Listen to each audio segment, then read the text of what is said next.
G'day and welcome to the Grow a Small Business Podcast. I'm your host, Troy Trewin. Each week, we speak with an owner who has grown a business with 5 to 30 team members to something bigger.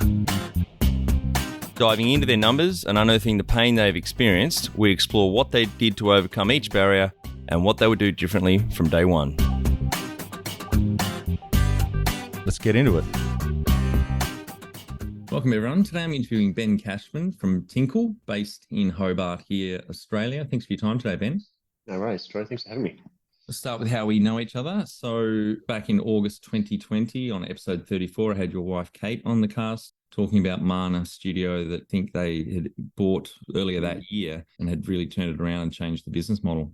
Yeah, so Kate, if anyone knows Kate, she's a bit of a powerhouse of a woman, but back then had taken over what was known as Fit Hot Yoga and turned it into, over the next few years, into a really nice wellness centre. Expanded that 300% and off to the races. So she's done a brilliant job there with the other ladies. Yeah, fantastic. Tell our audience a bit about your business, what it does and how it makes money. Yeah, for sure. So I do a few things. Probably inherited that from Kate, to be honest. But main business I have is management consulting, Project Lab, and that's a knowledge-based business. So we provide consulting services to big business and run projects. I've been doing that for about 10 years, which is a nice little milestone coming up this year. But the bit that's missing from that is creating something of value and something physical. So 4 to 5 years ago, working with Kate, actually, we were thinking, well, how can we bring our entrepreneurial and business skills to life in a product? And then we went down the path of, well, can we make that a subscription product? And then can we have it do some good as well in the environment, in the world? So we landed on removing plastic waste from Australian bathrooms. So have a little bamboo toothbrush and dental floss business called Tinkle, fully online. We pack and ship out of the back of a shipping container in the house. But yeah, the whole mission of Tinkle is to remove plastic waste from Australian bathrooms. And for the audience, the website's tinkleco.com.au, isn't it? Yeah, tinkleco.com.au. Yeah, I've been subscribing, I think ever since Kate was on the cast, actually. I signed up soon after we recorded that one. And my daughter and I love it every few months when the new bamboo toothbrushes turn up and she gets to hide them behind her back and tell me which one to guess is mine. And she gets to choose which colour she gets. Yeah, nice little surprise. That's a great idea. And yeah, I think it's not just great for the environment, but it's a really interesting business model as well, the ongoing recurring revenue subscription. Yeah, I guess that was the intriguing part. So starting a business is hard. I think everyone that listens to the podcast, particularly business owners, relate to that. We're fairly fortunate we have a few little ventures going on, but this one was really, Tinkle was started with the sole purpose of working out whether we can do it. Like, can we actually create a passive income business? Can we create something that someone's willing to subscribe to, like Troy? And then can we get Troy to buy more than a toothbrush off the back of that? And we tried a whole bunch of different things in there. So one of the first things we tried, which we thought would resonate with customers, was around the paying it forward or paying it back mentality. So $1 from every brush goes to community grants and initiatives. And over the last 2 years, we've found that was nice to have. People weren't buying anything because of that, but it might have been that little differentiator between buying one in Woolworths versus online. And what we've just done in the last few months is we've taken that initiative off and we've dropped the price of all the brushes down. And we've found that, funnily enough, a cheaper product has resulted in like another upskill of 85% sales in the last 2 months. Wow, that's great. And so that's a good mentality to have in marketing and sales, is to test, see what's working, what isn't, and then change it. So was it 2018 you started? Yeah, around 2018. I think we really hit the straps in 2019. Great. And how old were you then when you started 5 years ago? Oh, mate, would have been 33. Great. And do you want to maybe go back through the history, how you got to where you are now? If you went to university, had a corporate job, quit, and run through your businesses for the audience? Yeah, the full story, the Ben story. I'm from Launceston, Lonnie boy, born and bred, followed a girl down to university. I think it's a typical Launceston story. And moving into share houses, had to find my own way. So started making websites. I'm a tech geek at heart. I studied international business and computing at uni. And making websites. Started my second venture of importing car parts back when I was into cars in like the early 20s. And they would import mufflers and performance parts and turbos and all types of things. And then sold those online as well. That morphed pretty quickly into working at one of the big four. So I finished uni. So fast forward a few years, finished uni and went and worked for a place called Logica, who are now known as CGI, and they're sort of a Deloitte management consulting firm. worked my way through there in IT. So help desk, answering calls about, did you turn it on and off again yet? I love one of my favourite stories. Have you heard of the term PEBCAC in IT support? PEBCAC, no. And so I can't remember where I came across this when I was working, but one of my degrees is in computing. So I was in this space and the support person, I said, what's that in the drop down? You know, when you're closing a ticket, you have to put what was the root cause of this problem. And there was this acronym PEBCAC. So what's that? And he said, problem exists between keyboard and chair. Faulty user. So yeah. Nice polite way of we would have muted the mic. And but yeah, went through that experience of help desk. And I think that really opened my eyes into partly that, like making processes easy for people to follow solves a lot of problems. It's rarely the tech that's the problem. It's how people are using it and how you've taught people to use it. So went into project management, started working on some fairly big projects, technology-based billing system replacements and SAP implementations for people that know what that is. And got to the end of my maybe 4 or 5 years with this consulting firm, and they were just pimping me out to big clients on day rates, paying me a small amount, charging a lot. And I felt like I'd made it to the end of training and getting what I could out of that business. So I thought I'll go and do it on my own. How hard could it be? Were you based here in Hobart or you had to go to Melbourne, Sydney for that? No, I stayed in Hobart. Yeah. Yeah, so working for places like Aurora and Hydro and all of those. Went out on my own as an independent project manager and then very quickly realised that that's a really lonely place to be. And that's how Project Lab started, actually, not far off that. Collected a whole bunch of people like me that were lonely contractors and grew that business together, consulting business together. So the journey of Project Lab was the next evolution of that. There were initially 2 employees, 2 founders, and we grew that over a couple of years to about 20 people, but they were all contractors. Very quickly realised at that point that people needed a bit more support. So they needed sales support, technology assistance, and corporate services, if you like. So we slowly started to build that up. Fast forward from there to now, we have, at Project Lab anyway, 90 staff, 65 of those permanent employees.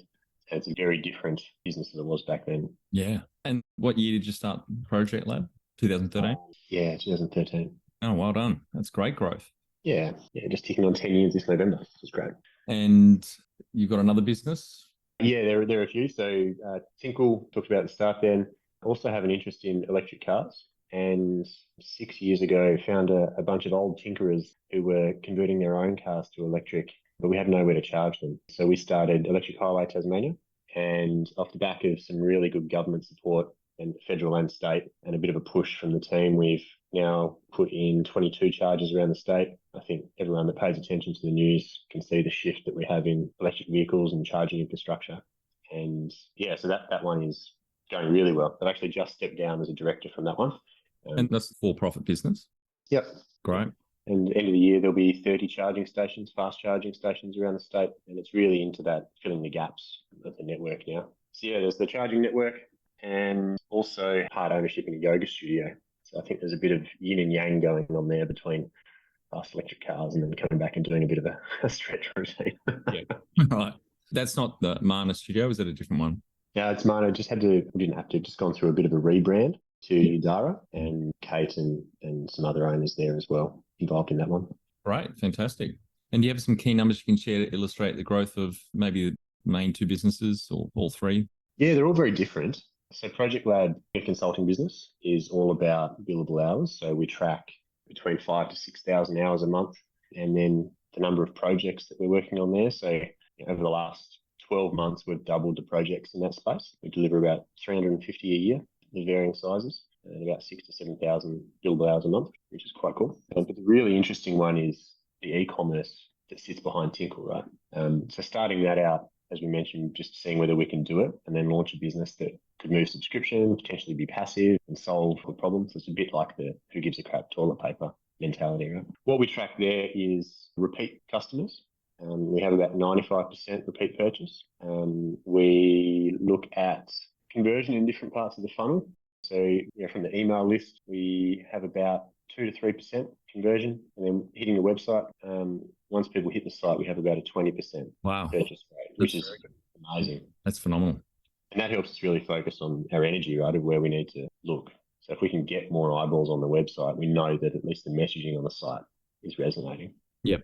So have you done all the unit economics? I love the SaaS unit economics, LTV to CAC, like lifetime value to CAC ratio usually is 3 to 1. that you should be aiming for? You guys measure all that and try and tweak it, that performance? Yeah, I think you'd geek out in this little office pod we have at home with all the sticky notes and the current stats of the month on the board.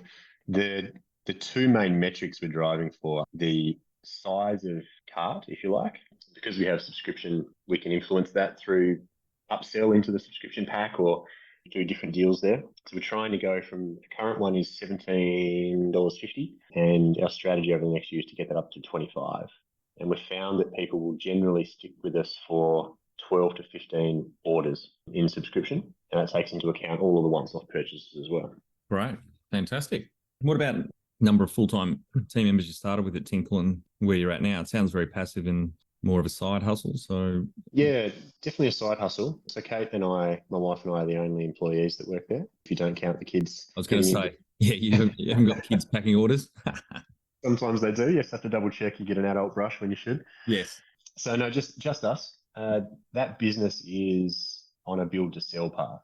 So we're looking at whether we can get the numbers right that we just talked about. Can we get really clear on how much we have to spend on our advertising revenue to be able to equate to an increase in subscribers and then ongoing lifetime value? And once we get that down pat and execute on it for, say, 18 months, I think is generally the feel. If you can get a good run rate, financial reports, 2 years financial reporting, we'll look to pass that business on to someone that can give it full energy. Yeah. A few questions around that. One is, interesting you're not using a 3PL. You're not, is that something you've considered? We actually modelled some of this business off another brand called Toothbrush. So Toothbrush, a dropship straight out of China, I believe, if you cut straight to the chase on that. Beautiful branding, you get it delivered super cheap, and external packaging and the experience of that is really low from a user perspective. And we tested out communicating with them, and it was hopeless, couldn't get through. So they've obviously gone down this path of great marketing on their website, but the user experience is, it's probably a match for what you're paying on the brush. And that's something we didn't want to follow.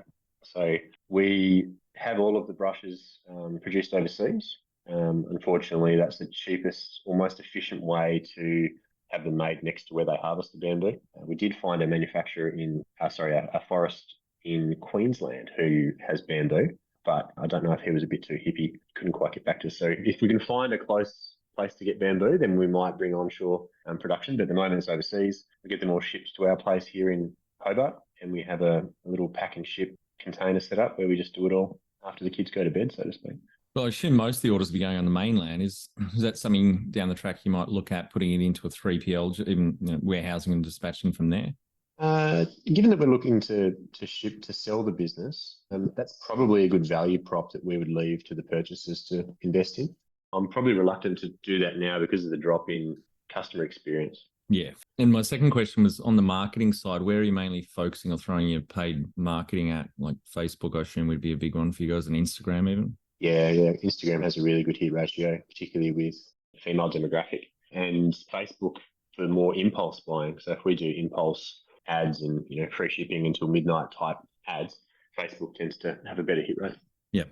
When we were doing the community initiatives, so the $1 per brush, we were sponsoring local initiatives, and people would put up their own sort of community people. And we had a few where we would put, particularly in Tasmania, we would donate some brushes to an event, or some of that money would go and they'd help run a craft workshop on removing plastic waste from your kitchen or something like that.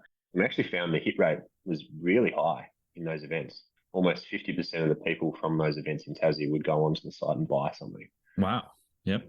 Which is incredible. Just hard to scale. Yes. Yeah. When you're this size. When was the moment you felt like you had succeeded? When we hit 500 subscribers. It was the first moment that we really sat down and went, wow, we've done this. We've built something that someone finds value in. And did you see the idea overseas? Is that kind of where you came from? Yeah, the idea originally came from my 7-year-old at the time. So he was in the bathroom brushing his teeth, and we're talking about, if we wanted to start a business as a family, and sort of those dinner time conversations, what would it be? And then when he was brushing his teeth, and he took it down the path of, what happens to these plastic brushes? Why are we using plastic? And that set us off on the path of investigating it. And we found a number overseas that did a similar brush style, and that inspired us to look at, what are the differences we could make. We could make it stand up on its own, so it could sit on your counter and actually be beautiful and not sit in that manky cup of water. And then we had to go through a few challenges with that design of making it fit in post. We had one particular story, if I can share that with the audience there, the lesson around measure twice, cut once. So we had these brushes, they were standing up, they were beautiful, samples sent from our manufacturer overseas, and we were really happy with it after a few iterations. And we had a minimum order quantity, so MOQ of about 10,000 for our first order. Pulled the trigger, ordered these brushes, got them here, and we found they were about 25 mil in height. To get them through Australia Post, they have to be less than 20 mil. The actual brush, the bristles? No, the brush with the little cardboard box that it's packaged in was about 4 mil too high to make it through document post. Ah, right. So a $7 brush at the time would cost us $8.95 to post. Economics. And so I had probably half a ton of bamboo sitting in my driveway.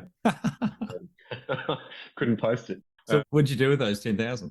We actually had a meeting with Australia Post and came to an arrangement there where we committed to having the next type of brushes shrunk down, recut, ready to go. And within, I think it was 4 months. So we had to move these within 4 months through the post, and they would give us a special rate. So it was a bit of from their perspective, if you increase your punching through Australia Post with us, we'll give you a little bit of leeway to get off the ground. Great. Hopefully no one from Australia Post is listening to the podcast. Jump over to growersmallbusiness.com and leave your details to get a short 2-minute email I send on Fridays to help small business owners like you become better leaders. I include some reading or professional development resources I've discovered in the last week. What does success look like to you? With Tinkle, it's definitely building a business that someone else is willing to buy and having that business make a difference as well. So we just ticked over our 20,000th brush that we've removed from landfill. And that's a really cool feeling to know that you've been a part of that. It's a small drop in the ocean, given 30 million are used every year in Australia. Yeah, knowing that and then having someone else willing to put their cash on the line to buy it, that's success for me, for Tinkle. Number one thing you'd recommend to marketing a fast-growing business? Consistency. Yeah. So the moment we started out strong with Tinkle, you have the energy of launching a business. We were on Sunrise and Today Show and like radio and doing all of that, trying all the different platforms with advertising and then getting a little bit comfortable. And I think part of it being a side hustle as well. Biggest lesson for me, advice I could probably share would be consistency in advertising, in energy. And it doesn't have to be as hard as we go out of the gate. So we went out fairly hard, going on all those different platforms and getting ourselves out there and raising the awareness. That's all great, but I think having a plan and sticking to it. I didn't stick to an advertising plan every month and a content calendar and those really simple things that in my project lab business and consulting, we tell people to do. Yeah, just not following my own advice, but doing it consistently is key. Yeah, absolutely. The worst car in the mechanic's shop is obviously the mechanic's car. What about funding the business or all three businesses? Maybe run us through what the funding look like for those three. Yeah, this has been a bit of an exploratory journey. So Project Lab was bootstrapped and that business is now moving up after 10 years towards the $10 million annual revenue mark. Tinkle being a stock business, so Project Lab, knowledge-based business, management consulting, we don't have stock. Having to fire up Tinkle needed stock. Banks don't lend you anything unless you have something to lend against in that startup phase. So we took a loan secured against, I think, our car to order that first round of stock, the ones that we got the size incorrect on. Yep. And have just been paying that back through profits of the business over the last number of years. And Electric Highway is investor funded. So there are about 12 to 15 investors and they vary significantly from really major ones to minor. Yep. And that brings us different challenges of appeasing those shareholders versus Tinkle. All we've got to do to keep our car is pay that stock loan back. Yep. Just want to go back to fucking up your first MOQ, your first order or delivery. I had Ben Crowley on episode 10, so that was about 3 years ago now. Now become a good mate of mine, but he's down in Groves, just south of Hobart for the audience, runs Bulk Nutrients. Jess, his sister-in-law is the GM, runs the show, but Ben founded the business. And he says on the cast that he got back from Japan, had the idea for protein powders, etc. in Australia were really expensive compared to what he saw in both Japan and America. So came back, started the business. Was still working, so he's doing this kind of part-time and had saved up this money. I think it was 10 or 20 grand on the first order, but somehow fucked something up and it got stuck in customs for 6 months and the product expired. So he had to go back to work for another 6 months to save up and keep going at it. But yeah, it's amazing. Some of these things you'd think you'd never make a mistake on, but they can get you. Yeah, we had a similar expiry, much smaller scale, but one of the new products we brought on a year ago were dent tabs, so toothpaste tablets, with the idea of removing the need to have a plastic toothpaste tube. So it's a little tablet, crunch it, wet your toothbrush, and it turns into toothpaste. We made the mistake, I made the mistake of ordering a larger amount to try and save on shipping. You've got it all here, and I couldn't sell the product. Oh, no. Didn't have the marketing right. Target hadn't done the work with the target audience. Back to that consistency of nurturing the customer base, and half of those expired by the time I'd made it through to the end of it. Much smaller scale to Ben's, obviously.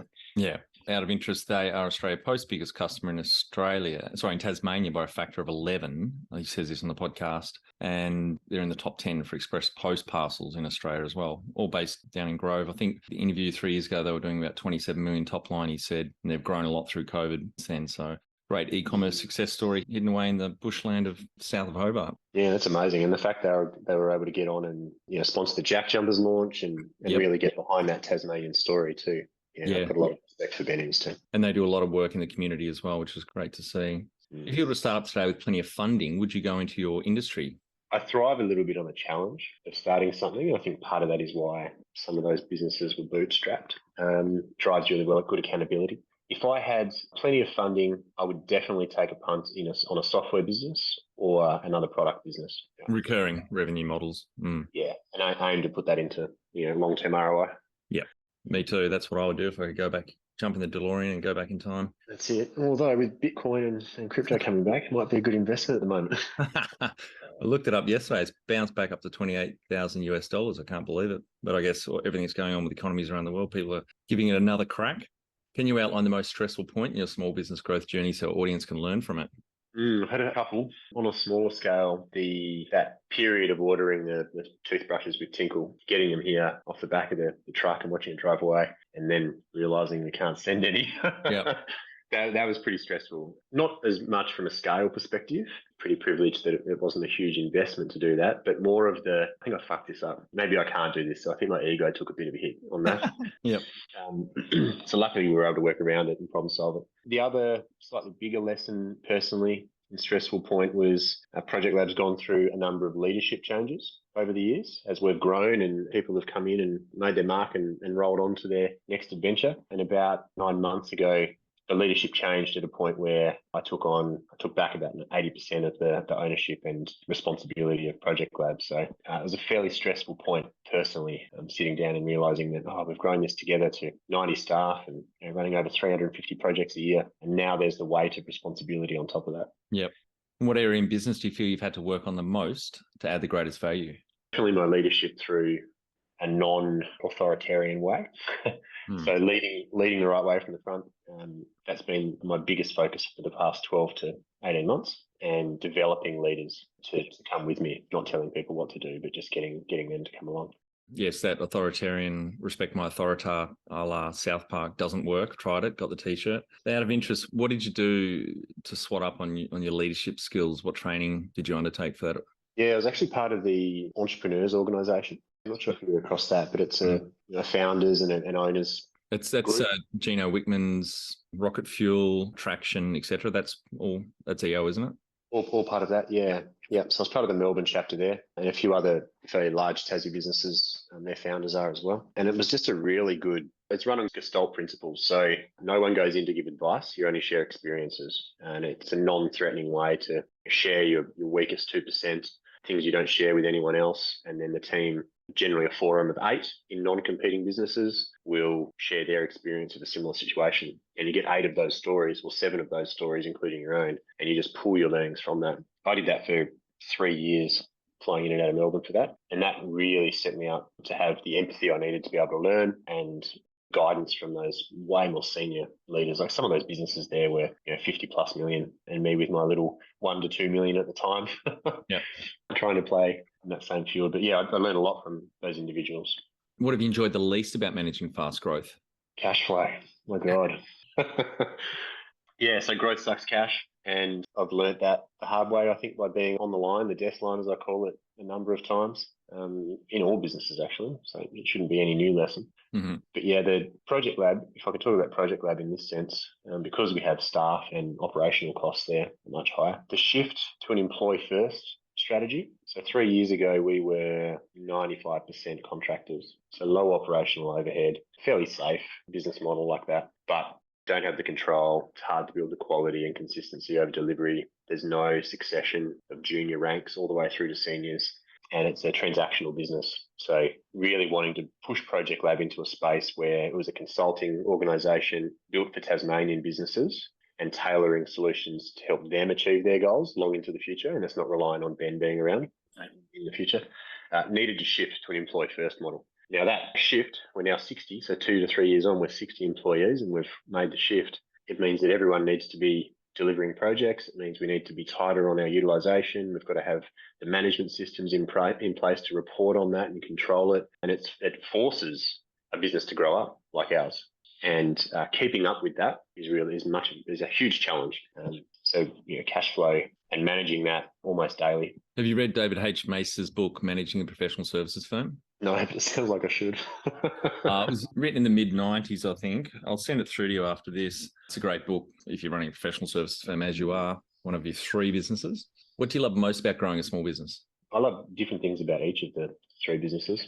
Electric Highway is an enabler business. So it's about really fast-tracking people that want to buy alternative fuel vehicles, so electric vehicles, to removing range anxiety and solving those little problems. But 95% of charging is done at home. So, we're putting all of this effort in and infrastructure to make people really comfortable with the 5% that they might need when they drive to Launceston. Yeah. So that's a really interesting challenge there, is around how do we build that business to help people be comfortable to buy from other businesses for cars. That's a really interesting challenge on that. I think we've talked a little bit about the toothbrush business, and that's trying to grow something that's of value to someone else. And that all those challenges that come with it have been super exciting.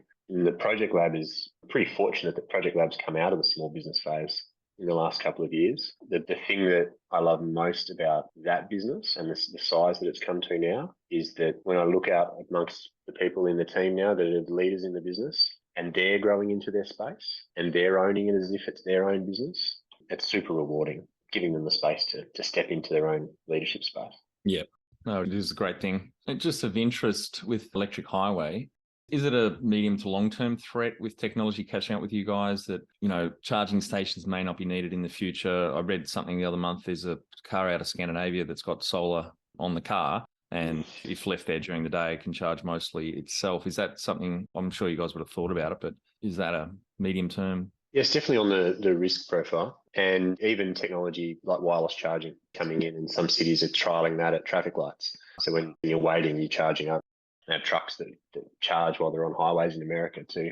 So all this tech's brilliant. I remember we sat down when we had the 4 of us that started that, and it was in a dark room, almost like a seance, and we put our hands in a circle and we committed and we said, look, the money we're going to invest into this now to get it started, do we all honestly believe that if we put it in, we don't want it back? And that was back in, I think Tesla had only just released their first car back then, maybe 2014, something like that, the idea. So we went into that knowing that we may never get this money back. Now we've come on a few years and obviously have chargers in place now and people are using them. So I think our play is by 2030, that will be a profiting business.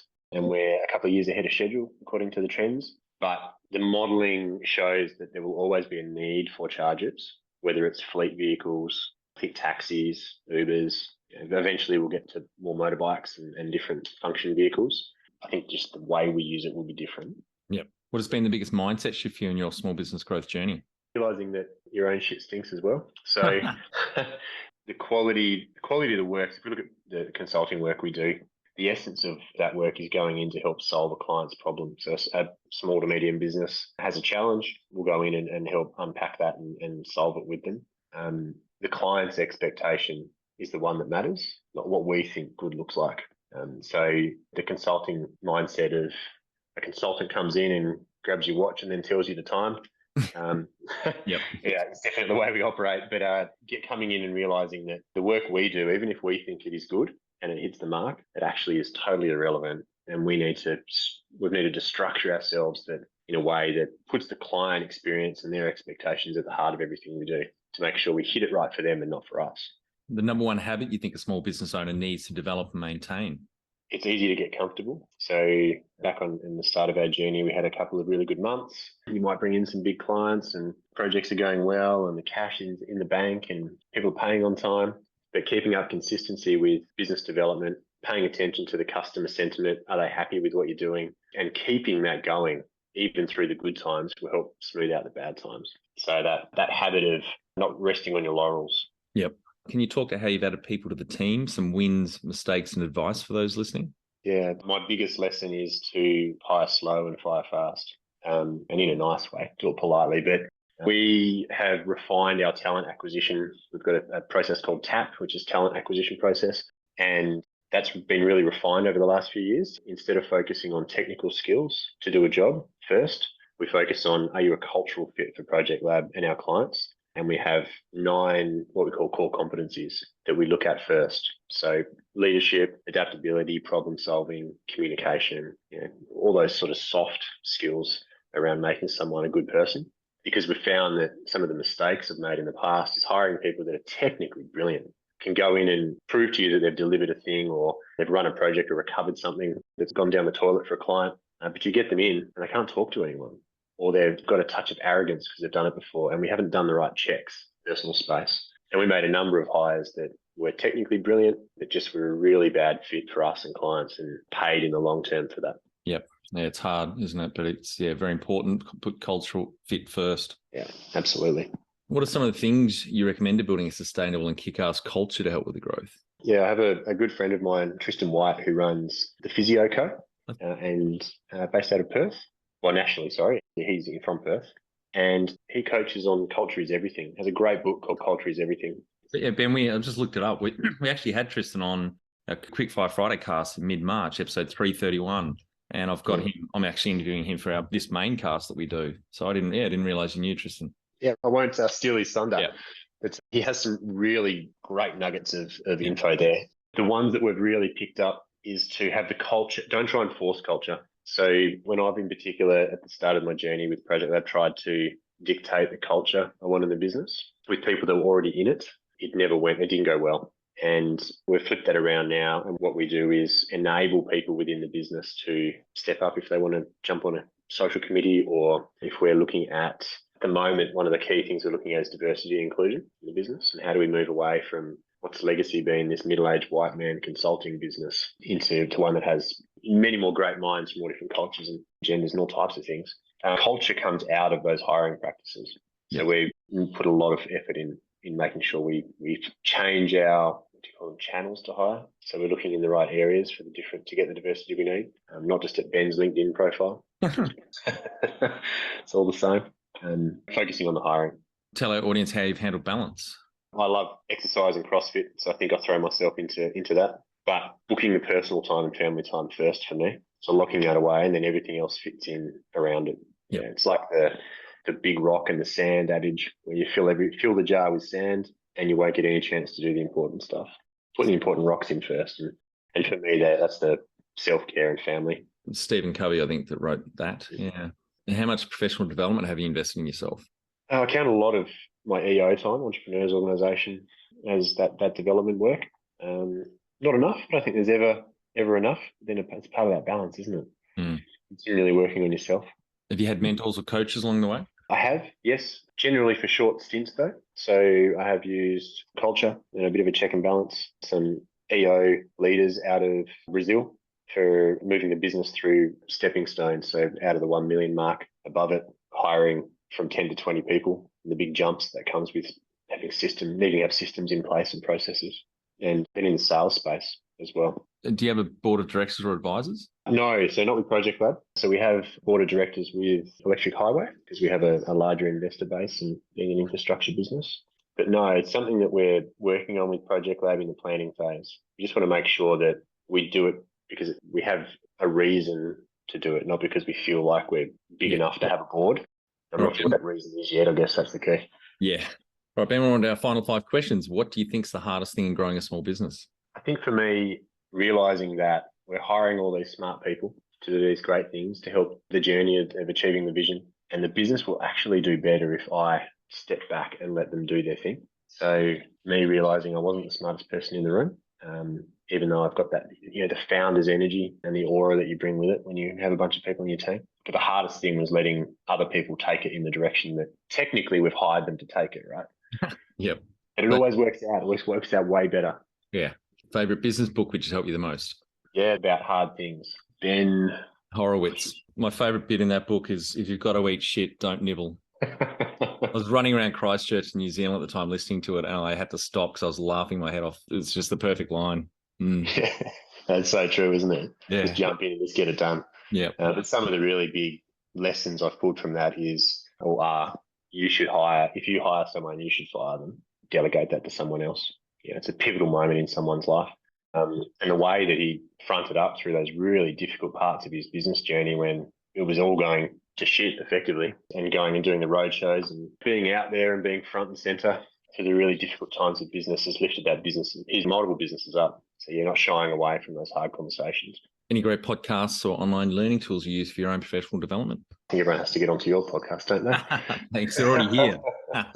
Yeah, I'm a big audiobook listener, so I'll crank that out a couple of hours a day as I'm in transit. But as far as podcasts go, I actually like to use that as part of the balance. Like, I like to listen to non-business related podcasts, and I find that no matter what they are, just off iTunes or Spotify, the times where I'm listening to something totally irrelevant, it is when it helps me solve problems that are back in my business, or I find little links that I can go and use that back in the business world. Yeah, so nothing specific, just different genres. Yeah. One tool you'd recommend to help grow a small business? Everyone's on the AI path at the moment, aren't they? Yeah.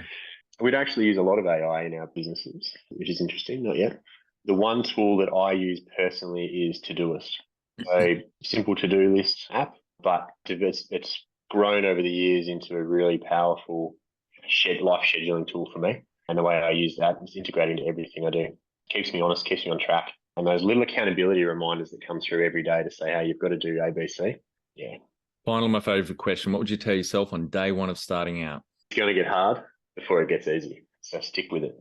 Fantastic. Well, thanks very much for your time today, Ben. I really enjoyed our chat. 3 different and great businesses, and with Project Lab particularly growing from 2 to 90 team members in almost 10 years. Tremendous growth, and obviously love what you're doing with Tinkle, because I've been subscribing now for nearly 3 years as well, and the Electric Highway as well. So congratulations to you and the team and the investors, and to Kate as well with the work you're doing with Tinkle.